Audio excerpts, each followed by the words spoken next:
విద్యార్థిని ఉండేవాడు శంతనుడు. గురువు వద్ద వేద విద్యాభ్యాసం నేర్చుకున్నాడు. చాలా చదువుకున్నాడు, చాలా ఉత్తముడు, మంచి విద్యార్థిని. మొదట విద్యార్థి అంటే ఉత్తీర్ణుడు, ప్రథమ శ్రేణిలో పాస్ అవుతాడు. ఎప్పుడైనా ఏదైనా టక్కని చెప్తాడు. కానీ ఒకరోజు గురువు గారి దగ్గరికి ఆ శంతనుడు వెళ్ళి పాఠం నేర్చుకున్నాడు. బాబు, నువ్వు అమ్మవారికి నైవేద్యం పెట్టి రాబో అని ప్రసాదం ఇస్తారు గురువుగారు. అప్పుడు ఆ గురువుగారు ఇచ్చిన ప్రసాదం తీసుకొని పోతాడు, అమ్మవారికి నివేదన చేస్తాడు, మళ్ళీ పట్టుకొచ్చి గురువుగారికి ఇచ్చేస్తాడు. ఇచ్చిన తర్వాత అక్కడ గురువు దగ్గర కూర్చొని పాదాలు ఒత్తుకుంటూ, గురుగారు నాకు ఒక సందేహం ఉన్నది, నాకు నెరవేర్చాలి అని అంటారు. ఏమిటి అని అంటే, మీరు రోజున ప్రసాదం ఇస్తున్నారు, నేనే నివేదన చేస్తున్నాను, అందులో ఒక్క గింజ, అది ఏదైనా కానీ బియ్యం గింజ కావచ్చు, ఇంకేదైనా ఒక గింజ కూడా తింటలేడు స్వామి, మనం పెట్టకపోతే ఏమవుతుంది అని ఆలోచన వచ్చింది. ఒకవేళ పెడుతున్నాం కానీ తింటలేడు కదా, పెట్టకపోతే ఏమవుతుంది అని అంటే గురువుగారు నవ్వుతారు. ఓహో, నీకు ఈ ప్రశ్న వచ్చుడు గొప్పదే, కానీ దీనికి సమాధానం నీకు చెప్తాను అని చెప్తాడు. మనకి ఇప్పుడే చెప్పండి గురువుగారు అంటే, లేదు నీకు రేపు చెప్తాను, మీరు చెప్పిన పని చేయండి అని ఆ శిష్యులను అందరిని వెళ్ళగొట్టుతాడు. ఈతను ఒక్కనే ఆగమంటాడు. ఆగమన్న తర్వాత ఏమంటే చెప్పండి గురువుగారు చెప్పండి అని ఆతృతతో, విషయం తెలుసుకోవాలంటే తొందరపాటు ఉంటుంది కదా, అడుగుతాడు. గురువుగారు, నేను అడిగిన ప్రశ్నకు సమాధానం నాకు ఇప్పుడే కావాలంటే, నువ్వు ఇంతకాలం నా దగ్గర వేద విద్య నేర్చుకున్నావు కదా, 3 సంవత్సరాలు అయింది, అందులోకి వెళ్ళి ఏదైనా ఒక బుక్ తీసుకొని రాపో అంటాడు. పక్కన వెళ్ళి ఆయన ఒక బుక్ తీసుకొని వస్తాడు. అందులో నీకు ఇష్టమైనటువంటి శ్లోకం చెప్పరా నాయన అంటాడు. అందులో అతడు అన్నపూర్ణే సదాపూర్ణే శంకర ప్రాణవల్లభే అని చదివిస్తాడు. సరే, ఇదే శ్లోకాన్ని నేను మళ్ళీ చెప్తాను నీకు, నువ్వు మళ్ళీ చదువుకొని రా అంటే నాకు అచ్చు గురువు గారు అంటాడు. సరే పర్వాలేదు అనే ఆ బుక్లో ఆ శ్లోకాన్ని ఒక 2 లైన్లు చెప్తాడు. చక్కగా ఆ అబ్బాయి ఆ 2 లైన్లను క్షుణ్ణంగా తప్పులు లేకుండా మంచిగా చదువుకొని వస్తాడు. తెల్లవారు అందరు శిష్యులు ఉన్నారు, మళ్ళీ నైవేద్యం ఇచ్చాడు, మళ్ళీ ప్రసాదం పెట్టొస్తాడు. ఇయ్యలగిట తింటాడేమో అని భయం అవుతుంది ప్రసాదం, ఎందుకంటే ఆ శ్లోకం చెప్పే గురువు చెప్పిందంటే ఆ శ్లోకం కింద ఏదో ఉంటుంది. పోంగని మాయమైతే ఆ ప్రసాదం అని భయం ఒకటి ఉంది, నేర్చుకోవాలన్న ఆతురత ఉంది. పోయిండు, ప్రసాదం పెట్టిండు, స్వామివారికి చూస్తుండు, తిన్నాడా లేదా తినలే, తినలేదు, నేనే గెలిచిన అనుకుంటా సంబరంగా వెళ్ళిపోతాడు. అక్కడికి పోయిన తర్వాత అప్పుడు ఆ ప్రసాదం అక్కడ పెట్టేస్తాడు. ఏమిరా శవంతుడా, నీకు చాలా ఆత్రుత బాగున్నట్టుంది, ఈరోజు నేర్చుకుందామన్నట్టున్నావు కదా అంటే, అవును గురువారు, ఈరోజు కూడా ప్రసాదం తినలే అని చెప్తున్నాడు. సరే తినలేదు కానీ నీకు ఈ పద్యం చెప్పాను కదా నిన్న, ఇక అక్కడ అందరు శిష్యులు కూర్చొని పెట్టుకుంటాడు. ఈ పద్యం చెప్పాను కదా నీకు నిన్న, ఈ శ్లోకం ఆ బుక్ మూసేసి చెప్పరా అంటాడు. టకటకటక ఒక్క తప్పు లేకుండా చెప్పేస్తాడు గురువు గారికి. చెప్పిన తర్వాత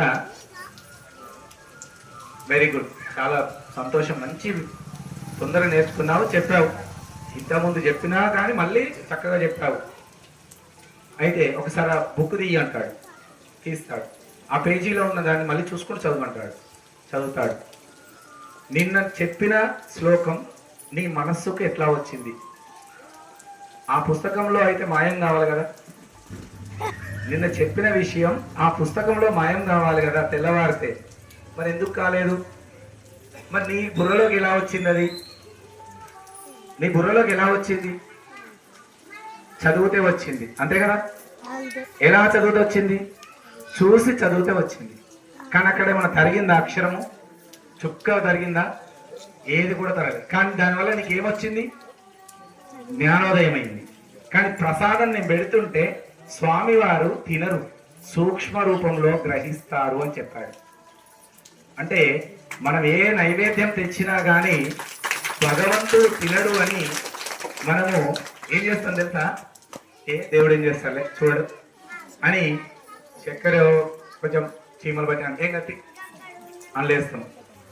ఇంకా పాలు ఇవ్వాలి, చెప్పరాదు, పాల విషయం అయితే చెప్పరాదు, పాలు పలిగిపోయినా చేయాలి, పోయి ప్రసాదమే అంటుంటారు కొంతమంది. మీరు గమనించండి, భగవంతుడికి ఇష్టమైనటువంటి నైవేద్యాన్ని శబరి ఎంగిలి పళ్ళు కూడా తిన్నది. ఇచ్చినటువంటి ఎంగిలి పళ్ళను రాముడు తిన్నాడు. శబరి ఇచ్చిన ఎంగిలి పళ్ళు ఎందుకు తిన్నది శబరి? ఆ పండ్లలో ఏదైనా చేదు ఉన్నదేమో అని శబరి భక్తితో ఆ పండ్లను కొరికి తీయటి పండ్లన్నీ ఒక పక్కకు పెట్టింది. స్వామి నువ్వు ఈ పండ్లే తినాలన్నాడు. అంటే శబరి నీకు చుట్టమా ఎంగిలి పళ్ళు తిన్నావని రామదాస్ తోచిస్తాడు. అంటే ఈ యొక్క పండులో పరమార్థం ఉన్నది, ఆమె భక్తి కనిపించింది. అది భక్తితో ఏ ప్రసాదం స్వామివారికి సమర్పిస్తే ఆ స్వామివారు దాన్ని తప్పకుండా స్వీకరిస్తాడు అనేది పరమార్థం. సూక్ష్మములో ప్రతి ప్రసాదాన్ని గ్రహిస్తాడు భగవంతుడు. మీరిచ్చే ఫలం ఏదైనా ఇక్కడ పెట్టిన ప్రతి ఫలం అది గ్రహిస్తాడు భగవంతుడు. ముందు మనం తప్పు చేయం, కానీ భగవంతుడు లేడని ఎక్కడైనా తప్పు చేస్తే ఇక్కడ చూసిన వాడు అక్కడ చూస్తాడు. కాబట్టి కర్మ అనేది ఎక్కడికి వెళ్ళినా వదిలిపెట్టదు. అలాగే చిత్తశుద్ధి లేని శివపూజ, భాండము శుద్ధి లేని పాకము, అలాగే ఆత్మశుద్ధి లేని పూజ, ఇవన్నీ వ్యర్థం. మనం గంజు శుద్ధి లేని ప్రసాదం అంటామా? అంటలేము. మల్లన్న పట్టాలు వస్తాయి, ముట్టకూరి కొంచెం దూరం ఉండేది బోనాలు, బాగా శుద్ధి ఉంటాం. ఎందుకుంటాం? ఇది మల్లన్న బోనం, ముట్ట మా కులదైవం అని ప్రత్యేకంగా స్నానం మల్లమల చేస్తారు. సత్యనారాయణ స్వామి వ్రతం ప్రసాదం ఇగో ఎవరైనా ముట్టారు ఎన్ని చేసారు అని పక్కన పెడతారు దూరంగా. అంటే కొంతవరకు భయం ఉన్నప్పటికీ ఆ ప్రసాదము స్వామివారు తినడా అనే దానిలో పరమార్థం ఉన్నది. తినడు అని కొంతమందికి తెలుసు, కానీ మీరు తెచ్చే ఎంగిలి పండైనా ఏ పండైనా భగవంతునికి ఏ భక్తితో ప్రసాదం అందిస్తే ఆ ప్రసాదాన్ని స్వామివారు తింటారు.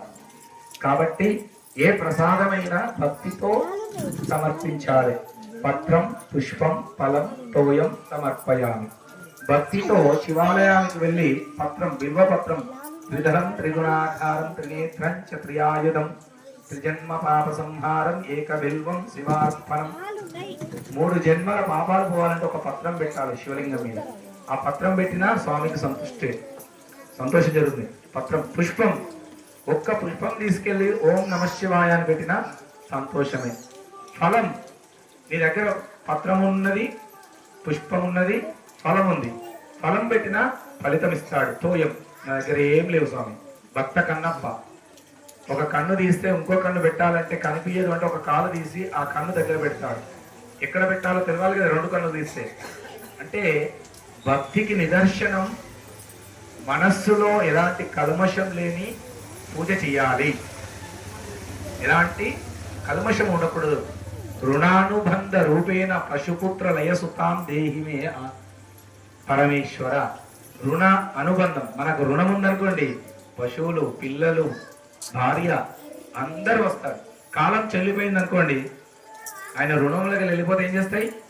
అన్నీ వెళ్ళిపోతూ ఉంటాయి. కాబట్టి ఏ విషయమైనా భగవంతుడి సన్నిధానానికి వచ్చేసరికి ఆత్మశుద్ధితో మనస్సుతో పూజించుకోవాలి భగవంతునికి. భగవంతునికి ఇచ్చేది రెట్టింపు ధనం మన ఇంటికి వస్తుంది. మీరు 10 రూపాయలు దానం చేస్తే 100 రూపాయలు వస్తుంది. మీరు 1000 రూపాయలు దానం చేస్తే 10,000 రూపాయలు అందిస్తాడు. అన్ని దానాల్లోకెల్లా అన్నదానం గొప్పది. 1 కోటి రూపాయలు ఇచ్చినా చాలదు అంటాడు, ఇంకా కావాలంటాడు. కానీ అన్నం పెడితే ఏమంటాడు? చాలిగా, నీ కడుపు చల్లగా ఉన్న తల్లి అని దండం పెడతాడు. అన్నదానం ఎక్కడ జరిగినా కానీ మీరేం చేయాలి? మీ వంతు సహాయం ఉండాలి. అన్నదాత సుఖీభవ అంటే ఆ కుటుంబ ఐశ్వర్యమే పెరుగుతుంది.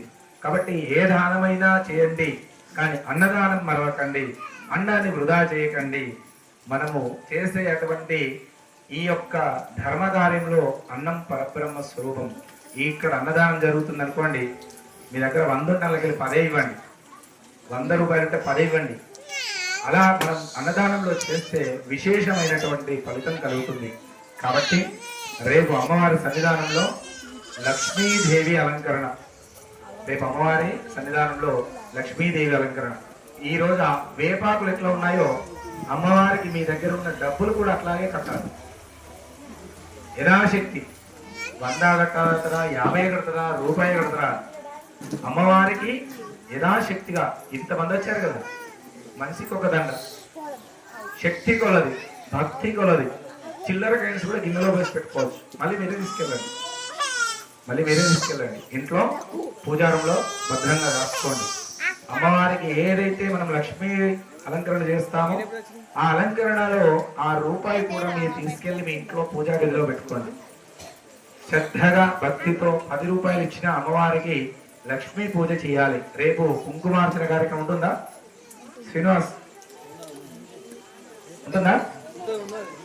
రేపు సాయంకాలమా ఉదయమా మరి వారు చెప్తారు. ఈ వర్ష ప్రభావం కనుక ఇలాగే ఉంటే వాళ్ళు ఏర్పాటు చేస్తారు. రేపు సాయంకాలం ఉదయం వారు చెప్తారు. కాబట్టి భక్తి శ్రద్ధలతో రేపు కుంకుమార్చన కార్యక్రమానికి ప్రతి ఒక్కరు కూడా ఉదయమేనా? ఉదయమే కాబట్టి ప్రతి ఒక్కరు కూడా హాజరు కావాలని కోరుచున్నాము. రేపు అమ్మవారి అలంకరణ స్కంద